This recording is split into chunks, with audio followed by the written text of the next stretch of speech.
dopravu. Je tam jednoduché riešenie. Dakedy priame spojenie neznamená, že musíte ísť priamo, ale dakedy je pre vás to mať taktovo zohraté, pojem cestujúci, potrebuje mať ten komfort. A je veľmi jednoduché, že keď tie vlakové súpravy prídu, tak jednoducho stačí, že ku každému IC vlaku, ktorý chodí z Košíc do Bratislavy, jednoducho pristavíte súpravu v Prešove, nebudete stať v Obišovciach, nebudete stať v Kisaku, nebudete stať.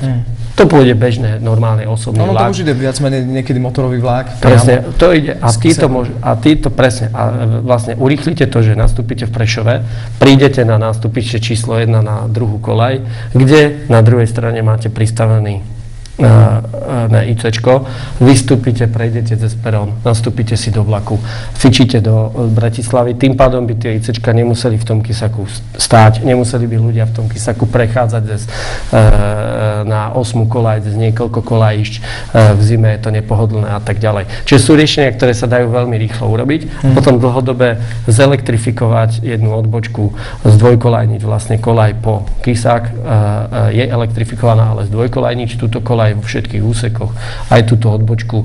Je to investícia, ktorá by si nevyžadovala takto veľa. A to už sú konkrétne plány? Áno, to sú konkrétne riešenia, ktoré chcem presadzovať a preto som sa aj rozhodol ísť do tej politiky. Poďme pozrieť na tú perspektívu možno vás a vašej strany v rámci regiónu, teda SDK ODS. Čas nás tlačí, skúsme zostručniť, čo všetko by možno, že mohli ste vy práve priniesť pre región, v ktorých oblastiach pomôcť a ako? V prvom rade by som chcel presvedčiť a budem presvedčať ľudí. Je to určitým spôsobom, a treba to nahlas povedať, o generačnej výmene. Je to o generačnej výmene, kde je potrebné ukázať, a ja chcem byť príkladom toho, že by ľudia mali ísť do politiky, ľudia proste jednoducho v strednom veku by mali sa zaujímať o veci verejné. Chcem prilákať ešte mladších ľudí, aby proste jednoducho nemávli nad mnohými vecami a nekývli rukou, ale proste aby prišli a vyjadrovali sa.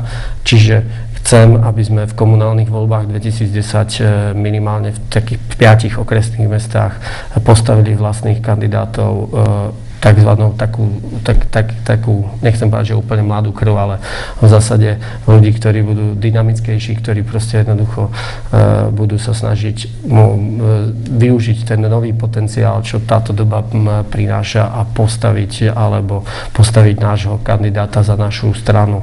Máte v meste Prešov. Viete si pod tým potenciálom vôbec už niekoho konkrétneho predstaviť, alebo máte áno, takú víziu, že... máme dneska už rozpracované, kde máme aj konkrétnych vo Svidníku, určite vieme riešiť túto situáciu v Starej Ľubovni, v Poprade a v Prešove.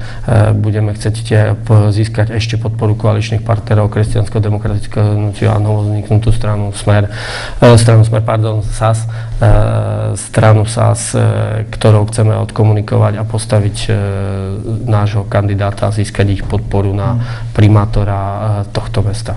Myslíme si, že treba, aby sem prišli ľudia na čelo tohto mesta, ktorí vedia, kde majú ísť, za kým majú ísť, čo majú urobiť a budú myslieť v prvom rade na rozvoj tohto mesta a nie len Teraz máte pocit, že to tak nie je? No, mám z toho taký pocit, viete, lebo keď sa na jeseň som sa dozvedel, že súčasný primátor sa rozhodne kandidovať na župana a pritom ešte nedokončil svoju prácu, tak som si povedal, nie je to v poriadku, každý by mal ukončiť svoju prácu. Ja som si tiež povedal a ja som ukončil prácu pre svojho zamestnávateľa v týchto dňoch. V 30. aprílu vlastne bude odovzdaný jeden úsek, kde som šefoval vlastne aj stavbu diaľnic. Ukončil som svoju prácu a potom som mohol uvažovať, že idem do politiky.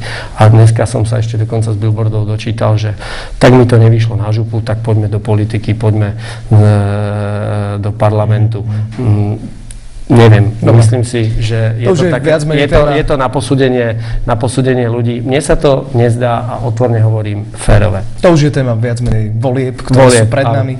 Ja vám veľmi pekne ďakujem, že ste našich divákov informovali určite o témach, ktoré sa týkajú nás všetkých, infraštruktúry, hospodárstva, posilnenia ekonomiky, tradície a verím, že sa ešte niekedy stretneme. Ďakujem vám, milí diváci, že ste zostali s nami z televíziou Prešov. Majte sa zatiaľ. Dovidenia. Dovidenia, ďakujem pekne. Dovidenia.